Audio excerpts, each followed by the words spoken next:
بسم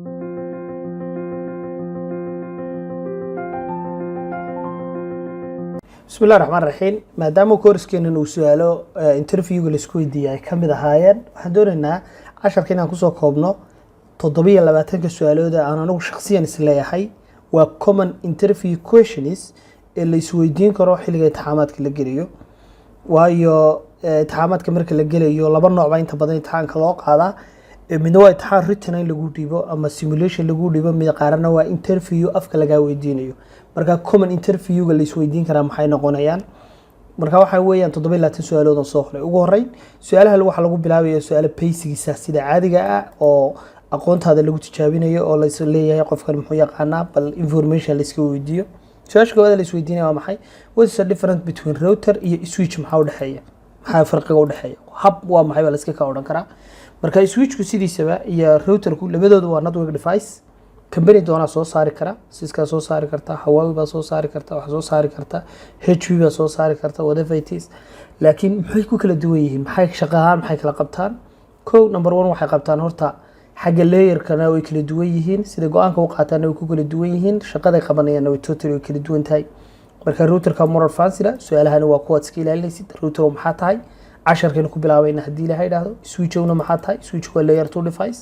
inta badan wuxuu sameeyaa wax loo yaqaan broadcasting buu sameeyaa xogtu iska diraa isagoo oo aan go'aan ku qaadanayn cid xogta u diray OSI layer-ka la isweydiinaya inaad explain lagu raado OSI layer muxuu yahay muxuu taagan yahay OSI model aan iraahdo si kale aan u iraahdo OSI model iska functionskooda waa maxay waa 7 layer waxa loo soo gaabiyaa please do not use a piece away kolka laga aqriyo xagga hoose waa physical layer ilaa application layer-ka 7 layer ama waxa la yiraahdaa xagga sare laga soo aqriyo application-ka laga soo bilaaba waxa la yiraahdaa all people seems to need data processing long time ago marka dhigan jiraan FDA marka bal waa la Google garan doona qofkii ku yar cusub tahay marka 7 layer kala sharax baa lagu leeyahay layer kasta ba shaqo qabta waa inaad fahantan tahay markaas kooraska si badan wax badan kaga hadlaymayno laakiin aad u fahan okay what's the purpose of the default gateway ujeedada laga leeyahay default gateway muxuu yahay routerku waa in loo tilmaamo meel xogta ka saaro iyo meel xogta uga imanayso default gateway baa la yiraahdaa default gateway-gaasi maxay ku kala duwan yihiin gateway-yada siyaabo badan oo loo tilmaamo jira laakiin default gateway aan ku soo koobnay inuu yahay albaabkaas hadaba muxuu yahay TCP iyo UDP maxay kala yihiin connection oriented iyo connectionless oriented waxa kala duwan midna port wuxuu u diraa dadka ku hareeraysan oo dhan ama cidii xogta loo diray ama eega cidiina yihiin xogta ku socotay qaarna wuxuu iska fiiriyaa xogta mid connection ku fiiriyaa inuu ab yahay midna connection without connection iska diraya marka TCP-ga ayaa more advanced marka taayna taqaanin baan rajeynaya waxa kale oo common su'aalahan xagga router configuration-ka la xiriira and how did you configure static routing on the Cisco router balugule seedu configure garanaysa waa inaad tiraahdo marka physical connectivity marka sameeyo waa inaad raahdo IP route deetana ciidan route garanayaan ogolaanayaan inay soo gashaan sheegaya halka iga soo galeysana waa sheegaya marka maxay ku kala duwan yihiin sidoo kale in lagu raahdo RIP OSPF EHRP course-keenu si fiican uga hadalay waxay ku kala duwan marka koowaad horta waxay wada yihiin dynamic routing protocol marka labaad sida go'aanka loo qaadanayo ku xidhan tahay kani waa link state kanina waxa weeyaan baan leenahay tusaale ahaan distance factor maxay ku kala duwan yihiin waxay ku kala duwan yihiin baa la sheegaya information-ka soo diraan baa la sheegaya EHRP labadooda buu koobsaday waxa la yiraahdaa waa advanced distance factor baa la yiraahdaa okay su'aalaha ku xiga waxa kamid ah network address translation-ka sheeg NAT maxaa tahay baa la iska weydiinaya waxa laga rabaa dynamic hosting configuration protocol wuxuu yahay DHCP ayaa loo soo gaabiyaa sideed IP address-yada automatic compute router-kaaga u qaban karaa waa su'aal lagu weydiin karo iyagana ay muhiim tahay DHCP router-ka sida loo configure gareeyaa taqaani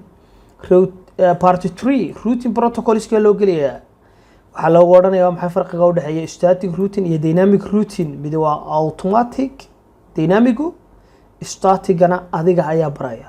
kani shaqo fara badan ma baahna kani laakiin shaqo fara badan buu baahan yahay waayo root kasta inaad ku soo dirto kaaga baahan kani meel buu applicable ku yahay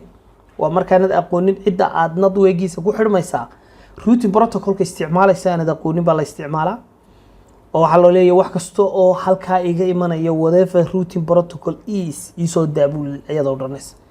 kanina waa dynamic oo isaguna waa automatic marka farqiga u dhaxeeya la iska ka weydiinaya marka waxa sidoo kale lagu weydiin karaa OSPF configurationkiisa samee waa inaad tiraahdo router rib waa inaad tiraahdo router OSPF 1 2 3 whatever the number aad bixinaysid deetana nadweegina tahdid oo tiraahdo nadweeg 192.168.1.0 wide card bitkiisi waa inaad sheegtid 0.0.0.255 hadduu /24 yahay area-du yahay area 0 ba ama area 1 ba ama area 2 ba area 1 oo backbone area-da ayaa inta badan la isticmaalaa administrative distance-koodu maxay kala yihiin OSPF iyo HRB iyo static waa 1 iyo HRB rib isna meesha ku jiray inaan ku daray rib waa 90 marka way static administrative distance oo maxaad faa'iideynaysaa waxa weeyaan believability-ga cidda sida la isku aamini karo imka tusaalaha saddexdan haddaan laba router ka wada dhaxaysiyo routing protocol ku isticmaalaya static ku noqonaya waa ka ugu administrative distance-ka HRB 120 buu isticmaalaya laakiin isaga wuxuu ka doorbidayaa static ka number 1 ku ka bilaabaya okay waxaad soo kartaa administrative distance-ku muxuu yahay waa course-kan kaga hadlaynaa ka warwari waxa laga rabaa router-kaagu inuu hadduu laba network oo kala duwan ku xidhan yahay oo hadduu midab oo kale uu ku wareegi karo floating static routing baa la yiraahdaa isagana waa in taqaan see loo configure garay hadduu one network down noqdo ka kale uu ku wareegayo troubleshooting ka lagaga baahan yahay show IP route adjacency iyo issues waxyaabahaasi troubleshooting steps ka qodobka inoogu dambeeyo noqonaya waan eegaynaa what's the difference between standard access control list iyo extended access control list maxay kala yihiin waa laba hab oo labadaba lagu secure garay xagga network waxa mid la dooranayaa static baa la yiraahdaa wuxuu dhaxeeyaa 1 ilaa 99 ka kalena 100 buu extended ku ka bilowda 199 buu ku istaaga mid source IP address-ka kaliya la xiri karaa kan laakiin source IP address-ka port number-ka waxa la xiri karaa sidoo kale services-ka protocols-ka waxa soo dhan la xiri karaa haddii la rabo tusaale ahaan in wadanka TikTok laga mamnuuco extended access control list waa lagu xiri karaa waxa kale oo lagu xiri karaa in firewall la isticmaalo su'aasha ku xigta waxa weeyaan ACL-ka waxaad block garaysaa HTTP very important course-ka ugu jirta lab-ka waa kamid lab-ka ku practice gareyn doono access control list-ka router-rada sheeg ba lagu leeyahay isna waa inaad taqaanid Cisco router operation-kiisa troubleshooting-kiisa inaad taqaanid oo cilad saari kartid oo aad syntax ka fahmi kartid static routing-ka iyo access control list-ka inaad fahmi kartid dhanka management-ka ayaa party 5 uu ka hadli doonaa oo waxa kamid ah in user iyo password-ka sida loo sameeyo telnet-ka iyo SSH-ka sida loo configure gareeyo firewall-ka adaad wax su'aalo ka qabtid su'aashu waxa weeye firewall maxaa tahay waa difaaca nadweegeena difaaca wuxuu u kala qaybiyaa wax loo yaqaan Sonis firewall waxa weeyaan waa qaybta difaaceena router-ka waxa uu ah access control list okay port number-ka iyo waxa laga rabaa how did you configure the switch okay su'aasha way soo luntay iyadu switch-ka port security-ga la xiriira laakiin su'aashaasi iyadu way soo luntay ka raali ahaada dabeetana set backup u qaadaysa backup waxa la yiraahdaa and restoring inaad network-gaagu markuu ku shaqeynaya inaad ka qaadatid backup-ka laba hab loo qaadaa inaad iska copy-yeysatid oo meel iska dhigatid oo mar dhow aad dib u fiirisid iyo inaad qaadid xog dhamaantii FTP server ahaan inaad uga qaadid file transfer protocol deetana aad meel ku kaydsatid maalintu ka xumaado had FTP server ahaan u soo gali had uga yeedhid oo dib u soo upload garaysid oo system-kaagu ku noqdo sida original-ki marka labadaasiba backup seed u qaadaysaa faa'iidadiisa backup muxuu yahay baa leeyahay ilaa markay dhacdo wax ku xalinaya ayaad leedahay marka waa tool-kan isticmaalaya ciladu markay dhacdo okay waayo system-kayga hore ay ugu jira su'aasha party 6 troubleshooting weeyaan waa cilad saaris Allahumma salli ala Muhammad oo qaybta ugu muhiimsan steps-ka troubleshooting-ka la qaadayo maxay yihiin network connectivity issues-ka labada shay ma isbin gareynayaan